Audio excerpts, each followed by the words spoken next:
네, 서울 양평 고속도로 종점 변경 논란이 진실공방으로 번지고 있습니다. 쟁점은 김건희 여사 일가가 바뀐 종점에 땅을 소유한 사실을 국토부가 사전에 알았느냐 하는 겁니다. 네, 대안을 처음 제시한 설계업체까지 직접 나서 기술적 판단에 따른 결정이었다고 설명했습니다. 대안이 나오게 된 경위와 그 이유를 경제부 윤혜리 기자와 짚어보겠습니다. 어서 오십시오. 네, 종점 변경 논란, 정치권 논리에 따라 여러 좀 속도감 있게 이 프레임이 계속 바뀌었는데 아무튼 오늘 윤혜리 기자와 지금까지 상황을 차근차근 설명해 보겠습니다. 자, 논란의 시작, 이 노선이 담긴 전략 환경 영향 평가 보고서 공개되면서 시작이 됐는데 어떤 논의를 거쳐서 대안이 나오게 된 건지부터 이해해 보죠. 네, 이 서울 양평 고속도로 건설 사업은 지역 주민들에게는 정말 오래된 수건 사업이었습니다. 네. 이 고속도로가 뚫리면 양평에서 서울 잠실까지 차로 20분 만에 갈 수 있고 이 양평을 찾는 관광객들도 더 늘어날 수 있는 상황이었죠. 지난 2017년 정부의 고속도로 건설 계획에 포함됐고 그로부터 5년 뒤 이 예비 타당성 조사를 통과합니다. 이때 검토됐던 게 경기도 하남시와 양평군 양서면을 종점으로 하는 지금의 원안입니다. 국토부는 이를 토대로 지난해 3월 민간 설계업체에 타당성 조사 용역을 맡겼고 이 업체는 5월 착수 보고를 진행했습니다. 이때 용업업체가 지금의 강상면을 대안으로 종점으로 하는 대안과 유사한 수정안을 제시를 했습니다. 네. 국토부는 이를 토대로 관계기관과 협의를 거쳐서 올해 5월 이 강상면 종점이 더 나은 대안이다라고 적힌 전략 환경 영향 평가 보고서를 공개합니다. 이번 달 원안과 대안을 두고 어떤 게 더 나을지 이 주민 설명회를 개최할 예정이었는데요. 강상면 인근에 김건희 여사 일가의 땅이 있다는 사실이 알려지면서 그 바로 특혜 의혹이 일었습니다. 이 논란이 계속되자 원희룡 국토교통부 장관이 전면 백지화를 선언한 게 지난 6일입니다. 그리고 그 이후 지금까지도 이 여진이 계속되고 있는 상황입니다. 그럼 뭐 예비 타당성 조사까지 통과한 원안을 민간 설계업체 2달 만에 뒤집은 셈인데 원안대로 추진하기 어려운 이유는 뭐라고 설명했습니까? 네, 이 업체가 대안을 제시한 이유는 크게 4가지입니다. 네. 우선 먼저 자연 환경 보호인데요. 기존 양서면을 종점으로 하는 원안은 상수원 보호구역을 관통하기 때문에 이 자연 환경을 크게 해친다고 설명했습니다. 둘째는 강하 나들목 설치 여건입니다. 양평군이 제시한 대안대로라면 이 나들목을 설치하기 위해 지금 보이시는 것처럼 이 L자 형태로 꺾이는 노선이 돼야 하는데 이 환경이나 비용적 측면에서 적합하지 않았다고 설명했습니다. 제가 어제 실제로 이 양평군이 제시한 나들목 설치 예정지를 가봤는데요. 네. 이 도로폭이 비교적 좁고 구불구불한 데다 이 한쪽 면은 산으로 좀 가로막혀 있었습니다. 예. 이 나들목을 내려면 이 도로를 먼저 넓히고 산을 깎아야 한다라는 게 설계 업체 측의 설명이었습니다. 이 세 번째는 원안 종점인 양서면에도 분기점이 들어서기 어렵다는 거였는데요. 실제로 이곳을 가보면 이 하천이 중심에 있어요. 그 양옆으로 민가가 아주 즐비합니다.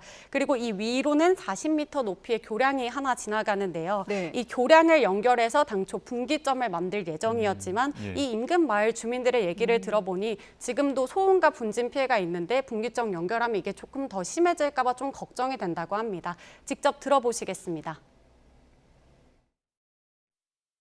이렇게 살기 힘든데 이거를 원안을 이렇게 한다 그러면 누가 도울지는 전 모르겠어요. 이거는 저희는 아니라 이거 저희 동네는 저희한테만 그 고통만 감수하라는 것밖에 안 되잖아요.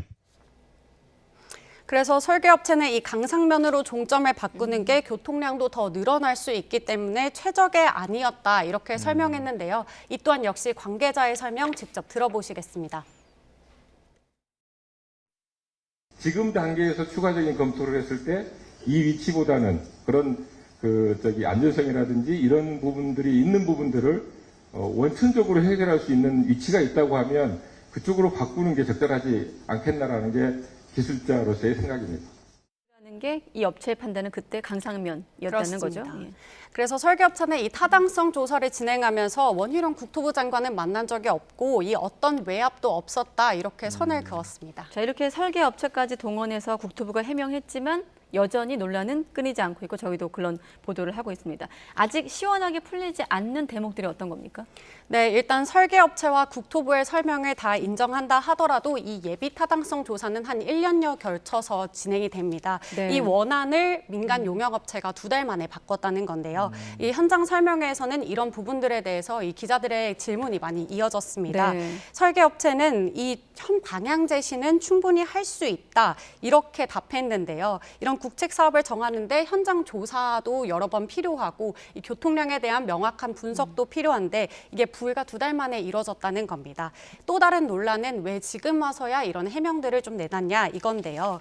이 원장관이 지난 6일 날 이 백지화 전면 백지화를 발표했는데요. 네. 이 백지화 선언하기 이전에 이런 좀 해명들이 나올 수 있었는데 왜 이제서야 이런 해명들이 나왔냐는 겁니다.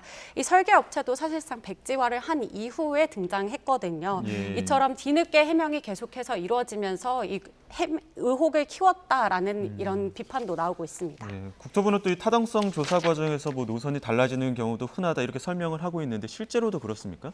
네, 국토부가 공개한 자료를 보면 실제로 1999년 이후 고속도로 신설 사업 24건 가운데 한 14건이 시작과 종점이 바뀌었습니다.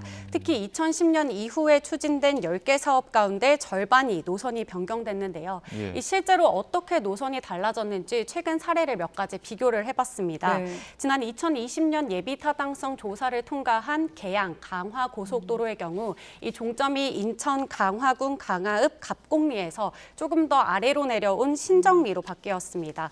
원안보다 종점이 아래로 살짝 더 내려오면서 전체 노선 길이는 1.6km 정도 짧아졌는데요. 네. 그 다음 사례를 보면 이 부산 신안 김해 고속도로 사례도 조금 비슷합니다. 경남 김해시 불암동에서 활천동으로 종점이 바뀌었고 이 과정에서 역시 0.7km 노선이 단축됐습니다. 하지만 보이시는 것처럼 전체적인 틀은 크게 달라지지 않았는데요. 예. 이번 서울과 양평 고속도로의 경우 광주시와 인접한 중심축을 중심으로 전체 노선의 한 55% 정도가 변경이 됐죠. 그러니까 네. 기존안과 변경안을 다른 예하고 비교해봐도 두 가지 선이 아까는 좀 겹쳐져 있었는데 이번 안 양평 같은 경우는 많이 벌어져 있다 이런 설명이죠. 맞습니다. 그런데 이렇게 많이 좀 달라진 경우가 있었냐라는 네. 질문에 국토부가 이제 새로운 사례를 제시를 했는데요. 2010년 예비 타당성 조사를 통과한 이 양평과 이천 고속도로 사례를 제시를 했습니다.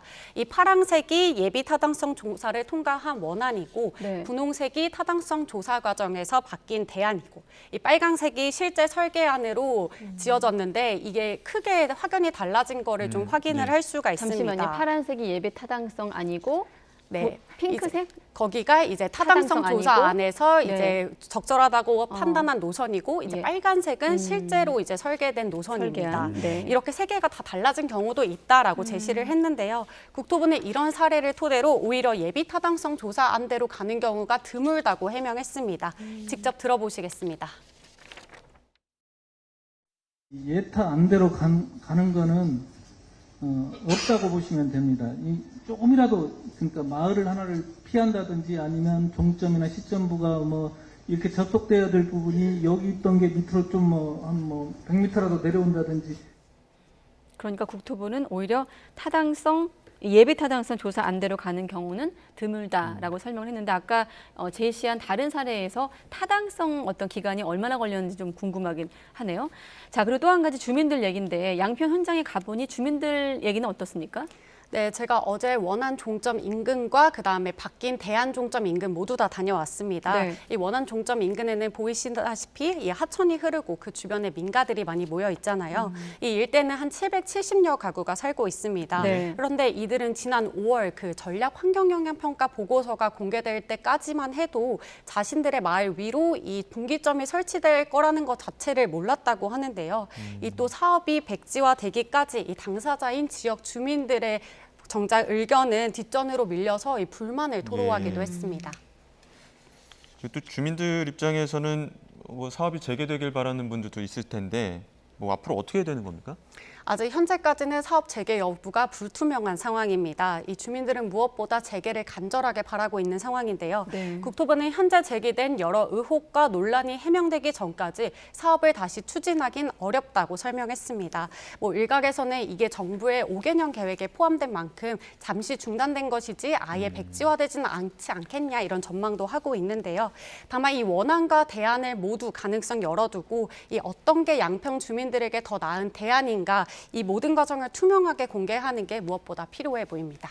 네, 알겠습니다. 양평 고속도로 관련 논란 오늘은 경제부 윤혜리 기자와 함께 알아봤습니다. 수고했습니다.